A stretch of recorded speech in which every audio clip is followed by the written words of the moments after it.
یو صحابي رسول هغه لګیاله د خپل د ماشوم د خپل د نوجوان زوی مال دولت خرج کړي. یو ځل دغه زوی خپل پلار ته وایي چې د نبی صلی الله علیه وسلم په خدمت کې حاضر شو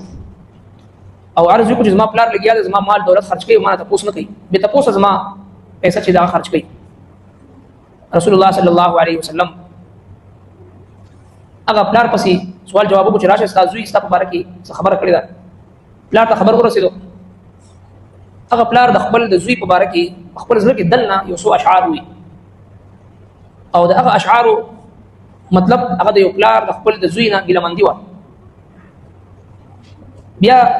په دغه دوران کې راغی د نبي صلی الله علیه وسلم په خدمت کې حاضر شو او عرض وکړو چې یا رسول الله زما تاسو غوښتې ما.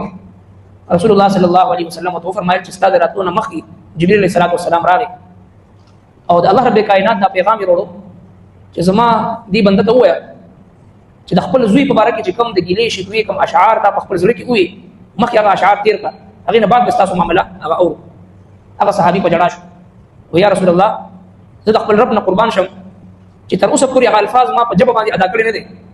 صرف ما په خپل زړه کې داسې ووایي چې ای زما بچیه ته ورکوټې ماشوم وي د مور په غېږ کې وي او ستا یو ساه سره زما هم چې دا نو ساه پله راتله او په یخنۍ ګرمۍ کې ټوله شپه زه ستا په سر باندې به ناست وم او چې کله ته بیمار شوې ټوله شپه د ژمي یخو شپو کې به زه ستا په سر باندې ناست وم او ذکرونه دعاګانې دا به مې کوو چې زما دا زوی چېرته رانه مړ نه شي او ستا یو ساه تلو راتلو سره به زما ساه تلو راتلو ما د یخنۍ ګرمۍ څپېړې برداشت کړي، خپل وجود مې خورې یېرې کو دې دپاره چې سبا به ته زما دپاره د قوت او د طاقت یو ذریعه به جوړېږي او زما دپاره د عزت او د فخر ذریعه به جوړېږي. رفته ته راغټېدې او ستا په وجود کې قوت او طاقت پیدا کېدو او زما وجود هغه کمزور کېدو. نن داسې وخت راغی چې زما په زړه کې دا امید پیدا شو چې ته به زما سهاره جوړ شي، په ضد دې چې ته زما دپاره چې سهاره جوړ شي او زما دپاره معاون او مددګار جوړ شي، زما ملاتړ جوړ شي. ته رالې د نبي صلی الله علیه وسلم په خدمت کې تا زما شکایت وکړه، که تا ما ته د یو پلار په نظر باندې نه شوه کتې نو کم از کم د یو ښه ګاونډي په شانتې معامله به د ما سره کړې وې، کم از کم د الله د محبوب پیغمبر په دربار کې زما شکایت به دې نه لګو. د الله محبوب پیغمبر چې کله دا خبرې واورېدې سترګو مبارکونه اوښکې روانې دي، ګیره مبارکه د اوښکو نه ډکه شوه او هغه صحابي نوجوان ته وفرمایل چې پاسه او زما د محفل نه وځه انت ومالک لابیک، ته ستا مال هر څه ستا د پلار دی.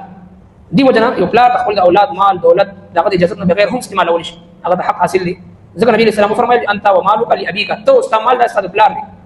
ځکه چې کوم انسان د مور پلار نافرماني نو دا په دنیا کې چلتا پھرتا جهنمي دی، د ده په جهنم کېدو کې هېڅ شک نشته دی. ځکه د الله رب العالمین ذات په قرآن مجید کې چې کوم ځای کې د خپل عبادت حکم کړی دی سم 10 ورپسې د مور پلار د اطاعت د مور پلار د فرمانبردارۍ او د خدمت حکم کړی دی. وقضا ربک الا تعبدوا الا ایاه وبالوالدین